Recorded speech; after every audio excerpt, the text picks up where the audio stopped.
We finally know who's producing Bond 26. Amazon now has full creative control of James Bond. The deal was announced on February 20th, and apparently it closed on the 24th of March, unannounced. And Amazon's first move under the new deal is naming Amy Pascal and David Heyman as producers of Bond 26. In this video, I want to break down who they are, why they matter, and what it all might mean for the next chapter of James Bond. So let's dive in.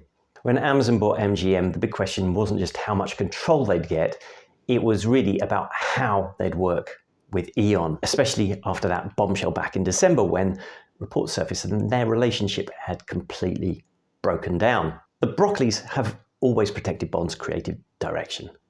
No spin-offs, no Bond universe, everything carefully curated. But Amazon? They're a tech giant with deep pockets and big franchise ambitions. So the big unknown was this: would Bond become just another content machine? Or how would they work out their differences? Anyway, we now know. Barbara Broccoli and Michael G. Wilson walked away, although it's got to be said they walked away quite handsomely with a reported $1 billion. So, as of 24th March 2025, the deal is done. Eon has ceded creative control, and Amazon now leads the franchise. And the appointment of Pascal and Heyman tells us that this isn't just about content, it is about credibility. These aren't studio yes men, they're prestige producers with serious track records, and it suggests Amazon wants to hit the ground running, but with the right people behind the wheel. First up, Amy Pascal. She was co-chair of Sony Pictures when Daniel Craig took over as Bond. Sony co-financed and distributed Casino Royale, Quantum of Solace, Skyfall, and Spectre, so she's already got Bond credentials. But here's what matters most. Pascal actually got on really well with Barbara Broccoli. They had an excellent working relationship, mutual respect, and a shared sense of what Bond should be. And you may remember that her name came up in the Sony hack when the Spectre script was leaked and emails and so on. And one of the important things about that was that she wasn't just ticking boxes, she was actually engaged in the creative process with pages of notes of what needed to be done to the Spectre script. And one leaked email about Spectre, she wrote, "There's no relationship between the characters. It's Bond versus Blofeld for no reason." So she cares about story, she wants better character work, and she was already pushing for Bond to evolve back then.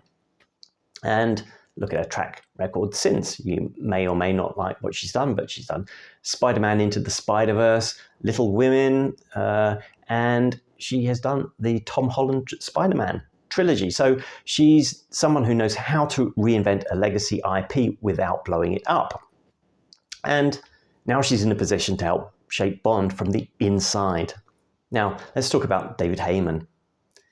He's the guy who brought Harry Potter to the screen.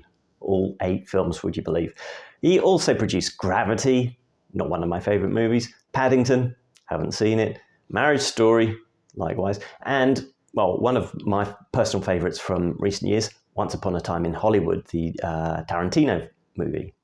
So what's his angle? Heyman is a world builder. He is a character-first producer who works closely with directors. He champions tone, emotion, and visual storytelling. And on top of that, he brings something else that's important, potentially. He's British. And that may sound symbolic, but maybe it matters more than you think. Bond is a British institution, and having someone on the creative side who understands that instinctively is a real asset.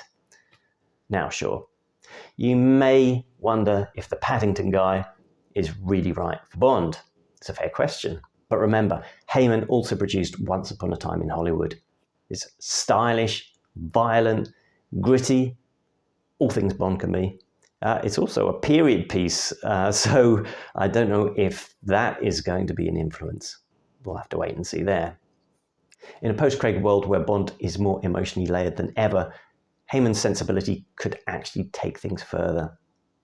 He brings taste, he brings craft, he brings British perspective to a franchise that is about to redefine itself. So what does this pairing tell us? For me, there are two things that are very clear. First, continuity. Pascal worked with Eon before. She knows how the Bond operation works. She knows the people. She's not starting from scratch. Second, prestige. Heyman doesn't make disposable movies. He doesn't do assembly line content. He produces cinema. Now, we've all heard the fears that Amazon would turn Bond into just another streaming asset, that we'd get a Bond universe, spin-offs, streaming series, a young Q origin story. But this isn't that. By hiring Pascal and Heyman, Amazon is saying, we're not here to churn out Bond content, we're here to elevate it. And one more thing, it shows real urgency. This isn't a wait-and-see development slate. Amazon's locked in the deal, announced producers, and clearly wants Bond 26 moving fast. I'd be very surprised if a director isn't announced fairly soon. So here is where we are. Bond has new producers. Amazon is in control. And for the first time in 6 decades, someone other than the Broccolis is steering 007 creatively.